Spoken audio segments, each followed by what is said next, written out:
La multipropiedad está de moda en el fútbol y hoy venimos a analizar en qué consiste y cuáles pueden ser sus consecuencias para el deporte.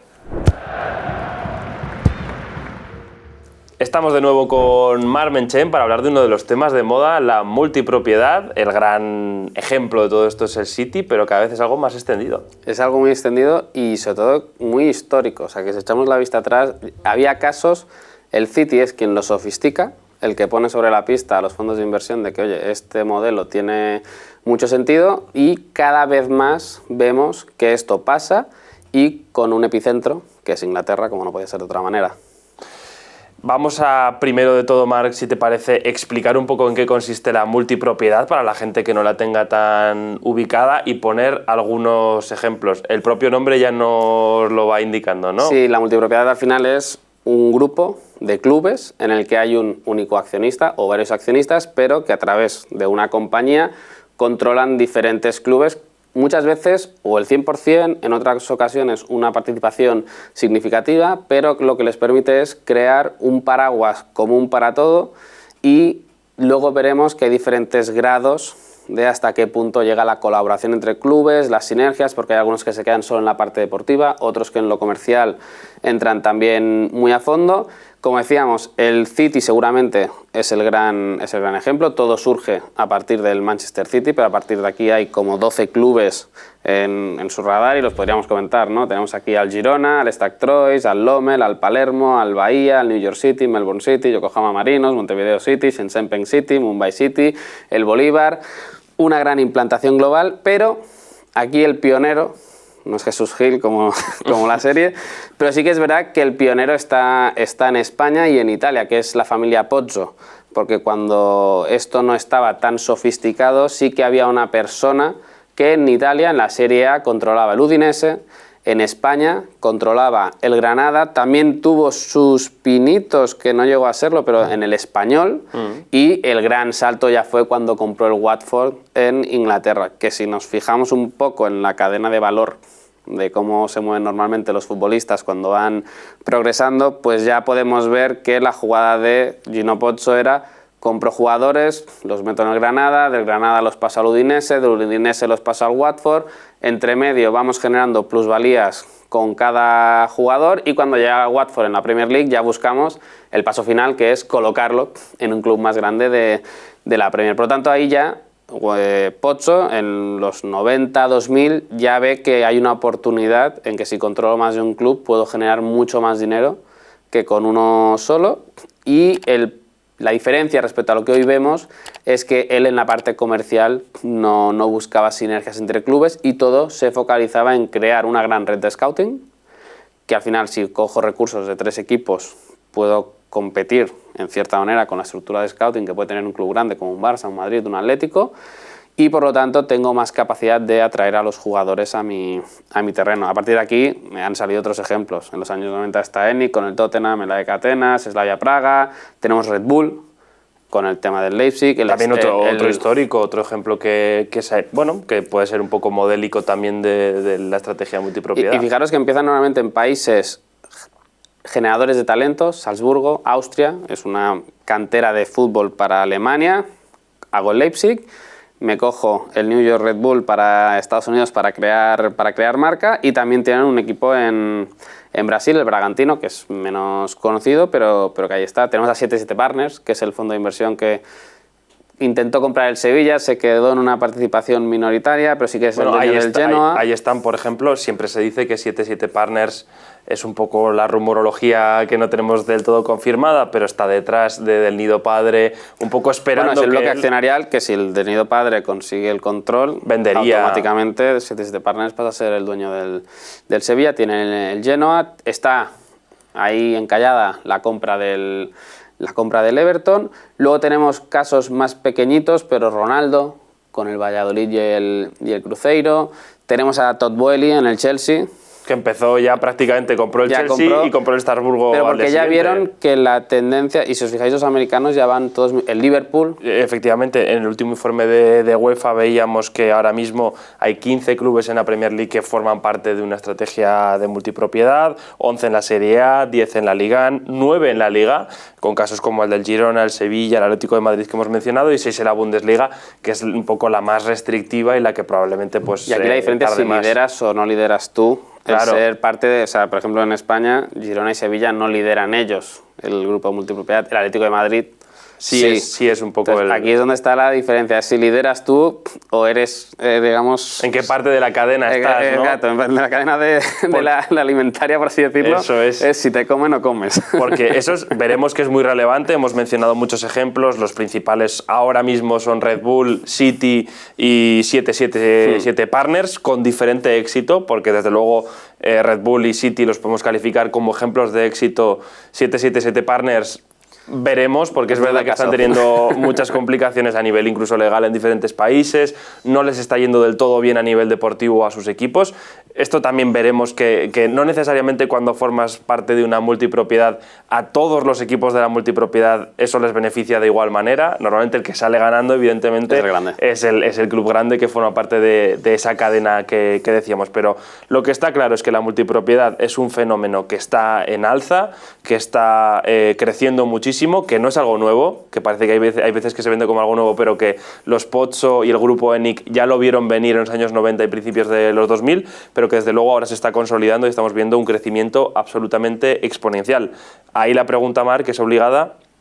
¿Por qué está creciendo tanto en los últimos momentos? Ya hemos anticipado algunas cosas a nivel de mercado de fichajes, a nivel tal. Vamos a ir desgranando punto por punto cuáles son un poco, oye, las ventajas de crear una multipropiedad, porque yo creo que no son tan obvias un poco para la gente, y seguro que primero desde el punto de vista económico hay muchos posibles beneficios. Sí, yo creo que el primero es el de marca, y Red Bull, por ejemplo, y las estrategias son muy distintas. Red Bull lo hace, como lo hace con la Fórmula 1, con todo lo que hace de deportes extremos, es quiero crear marca, qué mejor para crear marca y reconocimiento y notoriedad que tener clubes que llevan mi nombre o que lucen mi logo, porque el Leipzig, es verdad que no es el Red Bull Leipzig porque no pueden tener nombre comercial, es el Rasenball RB, casualidades de la vida, pero es verdad que el enfoque de Red Bull está muy enfocado a utilizar el fútbol como una palanca de promoción de su producto, de su marca, reconocimiento, y luego es verdad que lo ha articulado de manera que también a nivel de promoción del talento, pero incluso con ese enfoque de Red Bull, marca joven, marca dinámica,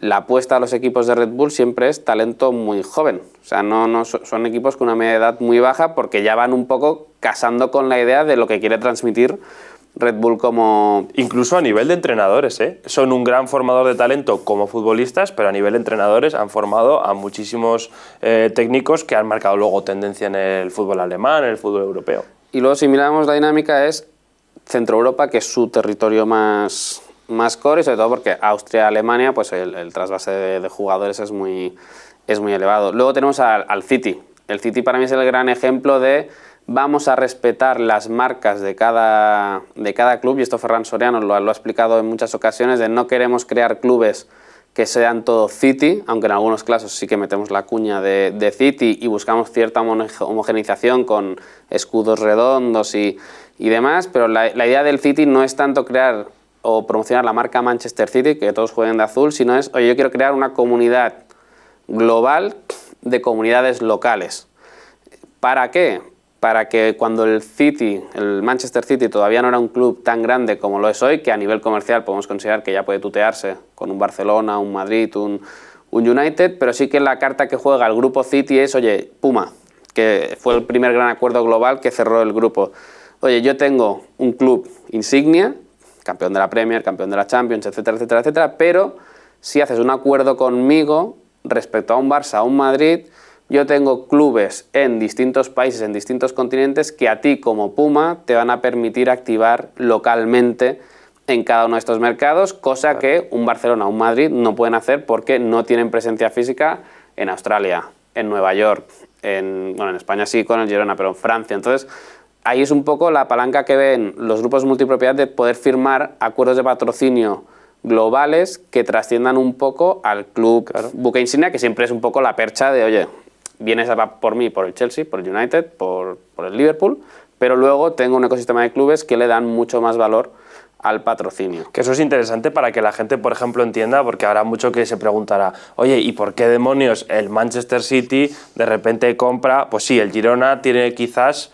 Porque claro, todos los grupos del City Football Group, que hay muchísimos equipos, no todos responden a la misma razón por la cual se incorporan. El Girona tiene probablemente un peso mucho más deportivo, mucho más futbolístico, y de repente Yokohama Marinos o el Mumbai City, claramente, o el equipo, por ejemplo, de Nueva York, claramente negocio. Es negocio, es entrar en... Ellos ven grandes mercados, ven la India, ven, por ejemplo, también China, ven Japón, ven Estados Unidos. Bueno, Brasil es un mix de las dos.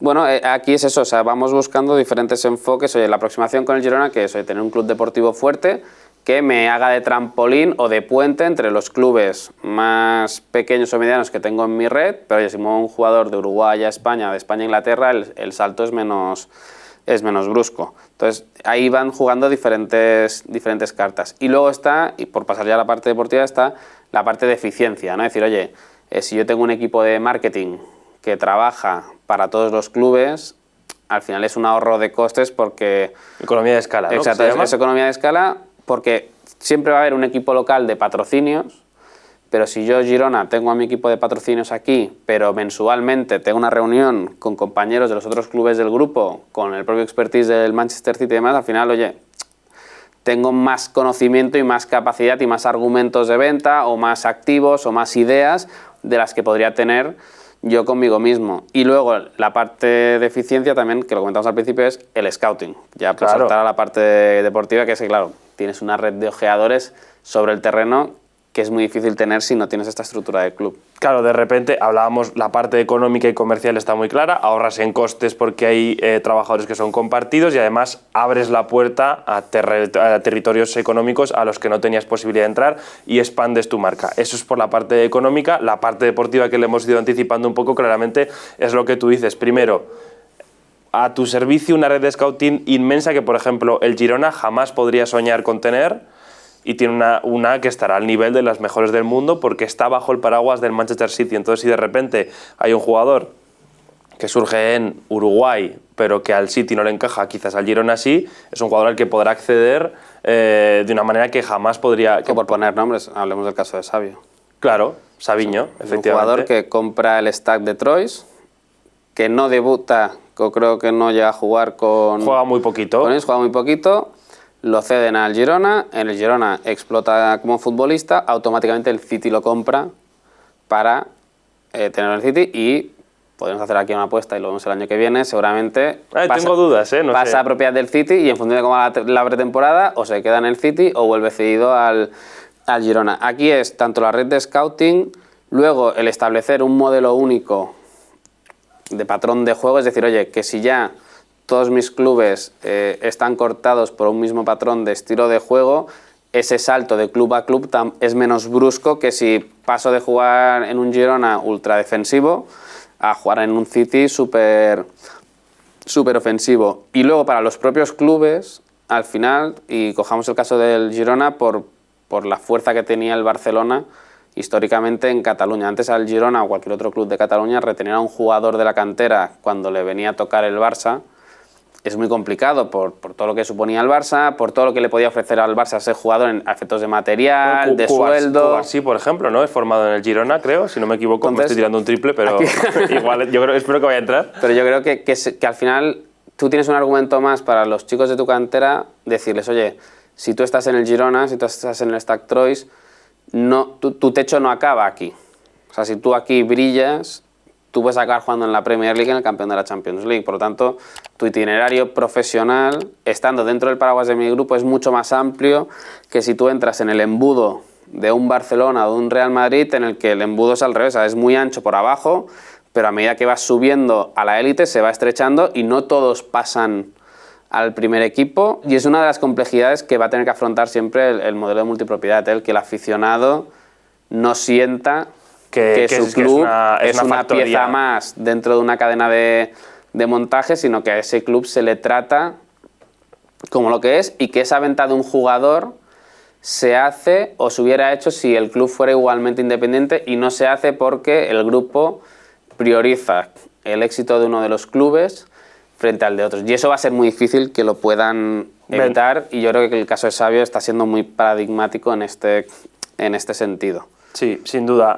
Vemos que al final está claro que el beneficio económico está ahí, el beneficio deportivo, sobre todo para el club matriz e incluso para captación de talento de jugadores y que puedan ir progresando, es evidente. Además, incluso un sistema de filiales alternativo, que ya sabemos que a Ferran Soriano en el City no le gustaba demasiado el sistema de filiales británico. Ahí tiene una forma de foguear a sus futbolistas jóvenes, cediéndolos a otras ligas donde tienen clubes de manera controlada sin que salgan de su paraguas. O sea que a nivel deportivo también tiene claros beneficios. Y hay un tercer punto, un tercer beneficio también evidente, que hemos mencionado un poco con el Brexit, que es trampear. No son cuestiones necesariamente ilegales, ni mucho menos, pero sí es verdad que a los clubes se les permite, con esta estrategia de multipropiedad, a veces saltarse algunas normativas o esquivarlas, mejor dicho. Es más esquivarlas, o que la regulación todavía no está preparada para actuar en función Están por delante de según ello. qué casos. Por ejemplo, el caso del City Football Group, yo creo que es un caso muy, muy claro, que a la Liga le molestaba mucho, porque es verdad que el Manchester City da beneficios como club. El club de la Premier lleva 3 años consecutivos dando beneficios con importantes plusvalías por traspasos. ¿Qué es lo que pasa? Que la matriz del grupo sistemáticamente pierde dinero, tanto como más de 100 millones al año, como más de 1.000 millones en la última década. ¿Qué problema tiene esto para UEFA y para la propia Premier League? Que es muy difícil el poder sancionar o el poder saber cuánto del personal que trabaja en el grupo, el 90% de su tiempo trabaja para el Manchester City, pero el Manchester City solo paga el 30% de esos salarios. Y pongo porcentajes inventados, pero es un poco lo que molesta, sobre todo en la Liga, a efectos de fair play financiero, decir, oye, ¿cuánto te están pasando gasto y pérdidas a la matriz para que el club, que tiene que cumplir con la normativa de UEFA, sobre todo para competir en Champions, esté limpio de toda culpa? Porque esa es la primera norma un poco que te puedes saltar o esquivar usando la multipropiedad. Es los gastos del que es tu club principal, que es el Manchester City, los puedes un poco dividir y repartir entre otros, y al organismo, en este caso, como tú dices, UEFA, la Premier League en su caso, es muy difícil discernir en las cuentas de qué corresponde a qué corresponde a la matriz, qué corresponde al City Football Group.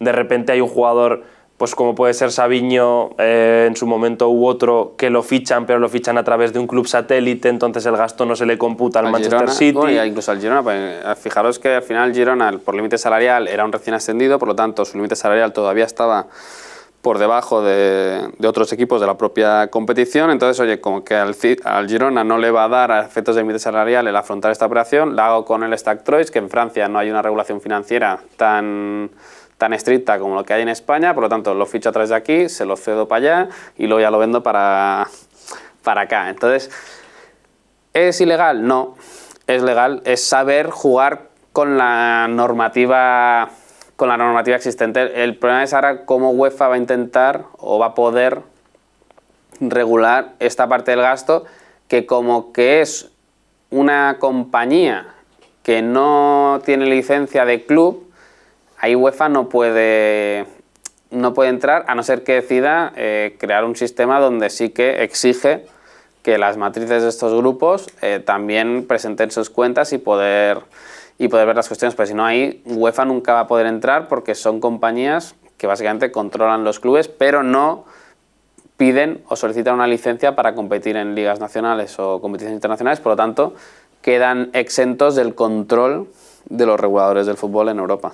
Y luego la otra norma que se puede un poco esquivar, aparte del fair play financiero, tiene que ver con los fichajes. Hay un par de normativas restrictivas en cuanto a fichajes. En primer lugar, si te sancionan por haber incumplido fair play financiero o lo que sea, y te castigan sin fichar, lo puedes hacer. Puedes hacerlo a través de otros clubes. De repente el TROA fichando... Bueno, que fichar realmente siempre puedes fichar, lo que no puedes es inscribir. Claro. Es verdad que lo salto y en vez de tenerlo parado, como le pasó al Barcelona con Luis Suárez, oye, si lo tengo en un club satélite, oye, pues lo ficho a través de allí, lo dejo cedido allí y cuando yo pueda volver a inscribir, lo reincorporo. Otra que hemos mencionado ya antes por repasarla es la del Brexit. Ya sabéis que desde que se produjo el Brexit en la Premier League, los clubes ingleses tienen mucho más difícil fichar talentos jóvenes porque hay un sistema de puntos en el que se evalúa que hayan jugado en divisiones de élite, en primera división, que hayan jugado con su selección nacional. Hay muchos casos, tipo, por ejemplo, Cesc Fábregas, que lo fichó el Arsenal con 16 años en su momento, que hoy en día no podrían suceder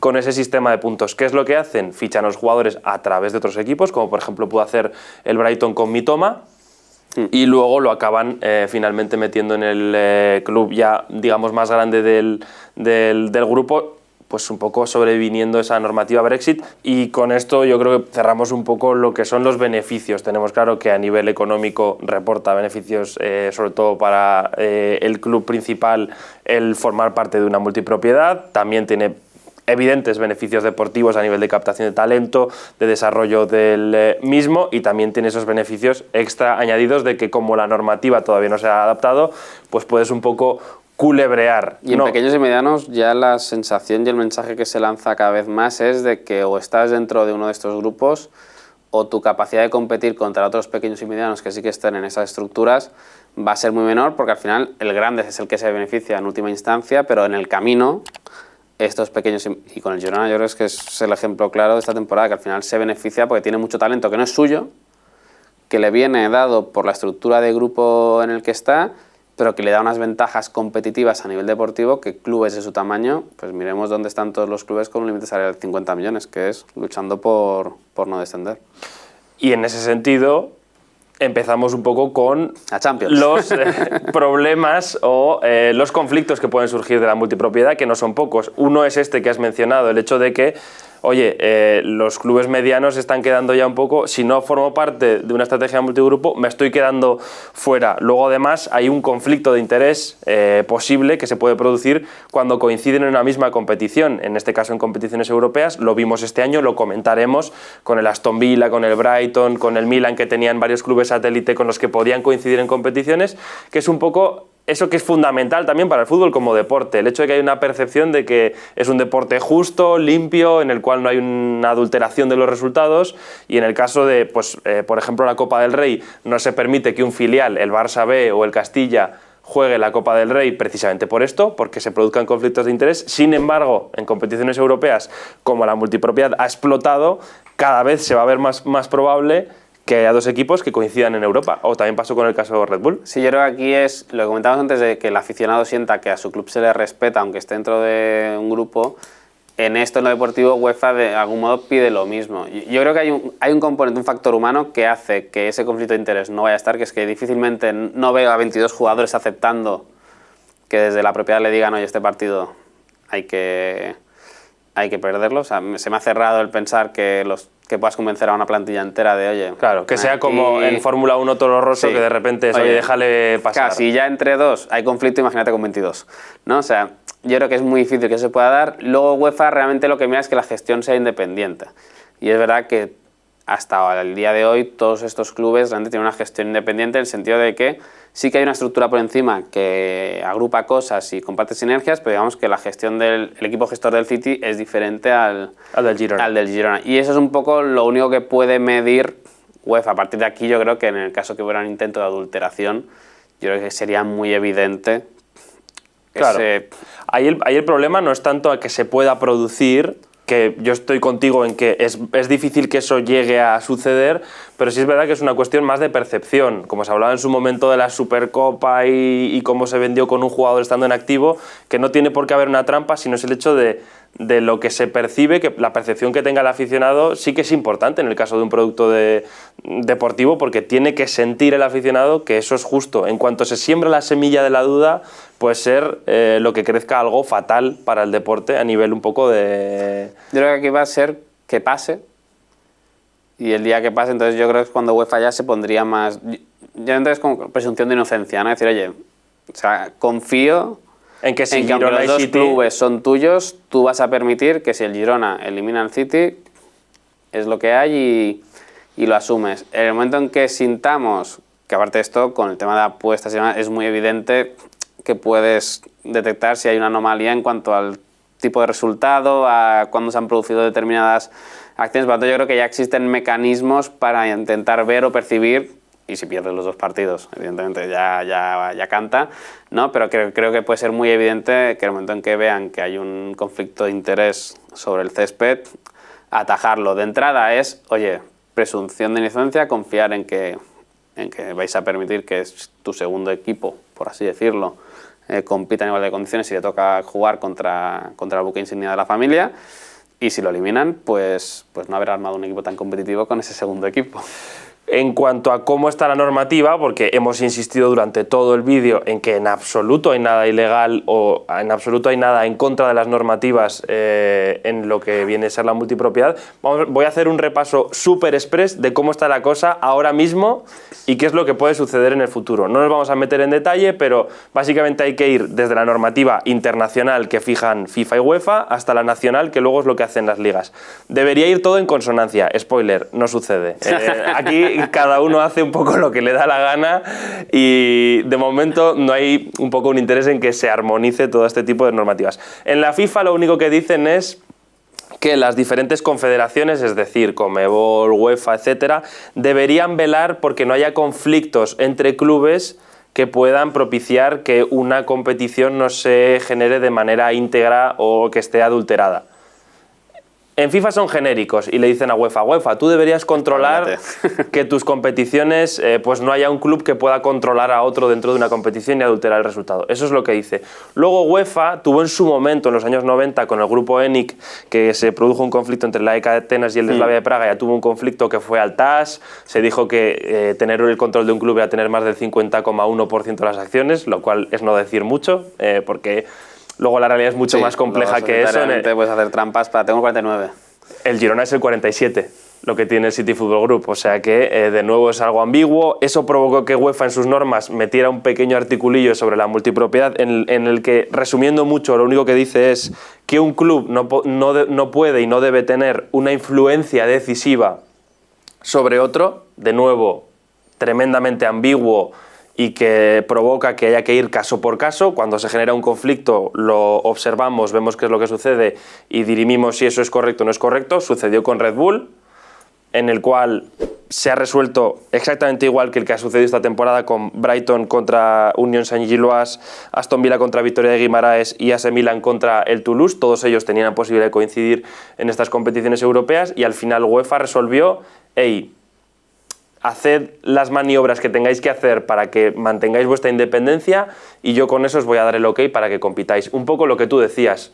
UEFA dice, yo mientras me deis una cierta garantía de que operáis de manera independiente y no vais a hacer la trampa, os dejo competir. Sí, las consecuencias económicas son graves, porque si yo como club no me has permitido competir con el quebranto económico que eso me supone a mí de, si es Europa League, 15-30 millones, entre 15 y 30 millones un club los consigue con Europa. En Champions ya partimos de 40 y pico millones hasta 100 y algo si llegas al final. Si tú me prohíbes acceder a ese bote económico sin probar que yo iba a competir honestamente en el campo, el quebranto para UEFA puede ser importante. Entonces yo creo que entramos otra vez en la dinámica de que ellos, para ser más intransigentes, necesitan que se pruebe que ha habido un caso. Y ahora que justo es por pecadores. O sea, oye, si hay solo un solo caso que se prueba y es evidente que el conflicto de interés ha provocado que se favorezca a un club por encima de otro, intervenimos y regulamos. A partir de aquí yo creo que los propios fondos saben que si quieren mantener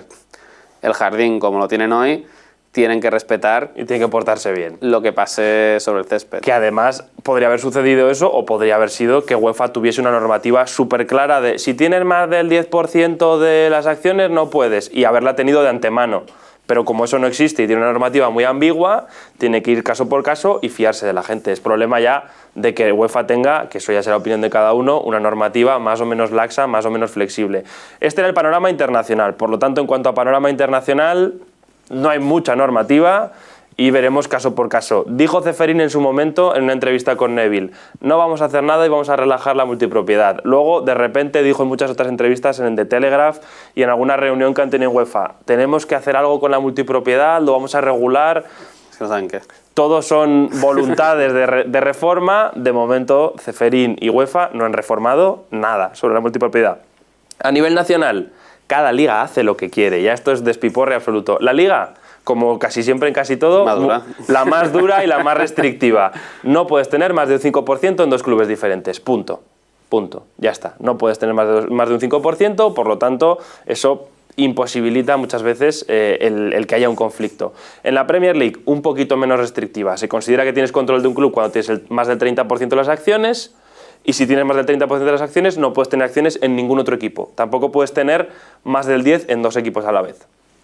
Claras las normas. Porque ahí es donde sí que puede haber más conflicto de interés dentro que de repente de en una misma país, liga. que en una misma liga tengas a 2 equipos compitiendo. Que es lo que podría haber sucedido y lo que más o menos casi sucede en la Serie A y en Italia, que es la más libre de todas, en la cual se da el caso de que hay propietarios que tienen equipos en Serie A, en Serie B. Por ejemplo, sucedió con el caso de Claudio Lotito, que es propietario del Alacho, y que tuvo que vender la Salernitana porque ascendió a Serie A. Iba a tener 2 equipos, que no obstante ya es un conflicto en Copa.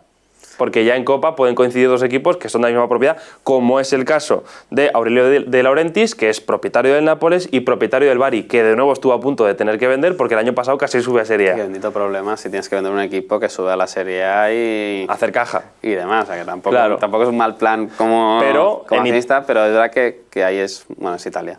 En Italia ya tiene ese conflicto en Copa. Entonces, bueno, con esto llegamos un poco a la conclusión de que la multipropiedad, sobre todo, yo creo que ante todo es un fenómeno que ha crecido muy rápido, que está creciendo mucho más rápido de lo que están reaccionando los organismos como UEFA, FIFA, etcétera, y que yo creo que sí sería conveniente tener una conversación, la industria del fútbol, sobre lo que quieren que sea, y que no sea un poco la realidad la que te dicte los pasos que tú tienes que seguir. Yo creo que a diferencia de los TPO, esto sí que está para quedarse, porque económicamente tiene mucho sentido y deportivamente al jugador ya no lo conviertes en mercancía, sino que realmente entramos en otro escenario.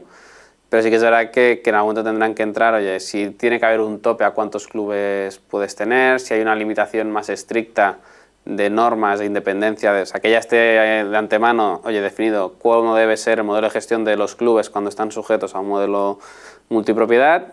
Pero yo esto creo que siempre es como todo en la vida, la regulación va a ir por detrás de la magia del capitalismo, decir, oye, aquí veo una oportunidad, veo dinero.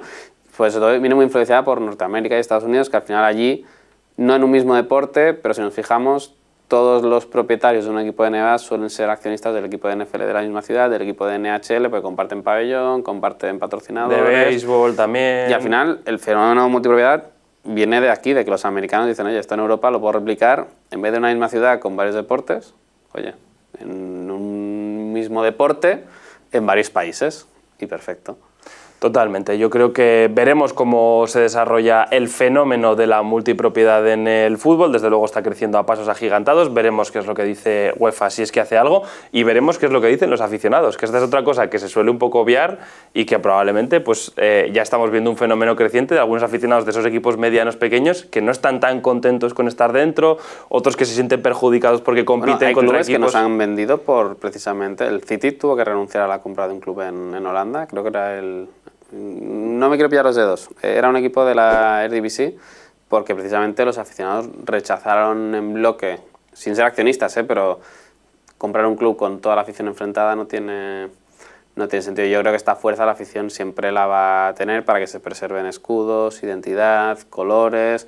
Y yo creo que va en favor de los holdings en entender que si tú tratas al aficionado como a un consumidor, como a un cliente, aunque no guste, pero la lógica y la paradoja es que cuanto más lo trates como un cliente, teóricamente más feliz lo vas a intentar hacer porque vas a considerar que siempre lo tienes que tener feliz, porque al final uno de los problemas del fútbol es que si tratas al aficionado como que siempre vas a tener, por más que lo maltrates, que en ocasiones ha pasado eso en muchos clubes con accionistas nuevos, vas a perder ingresos porque esa gente te va a dar la espalda en un momento dado. Cuanto más los cuides, más enganchada a ti vas a tener a la afición.